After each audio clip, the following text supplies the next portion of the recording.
majunya Anies Baswedan sebagai calon presiden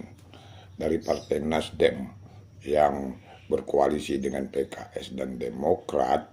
yang sebelumnya digadang-gadangkan akan berpasangan dengan AHY, namun kini Anies Baswedan malahan berpasangan dengan Muhaimin Iskandar ataupun Cak Min yang merupakan utusan ketua daripada Partai Kebangkitan Bangsa, telah mengguncang peta politik Indonesia jelang pemilu presiden, calon presiden tahun 2024 mendatang.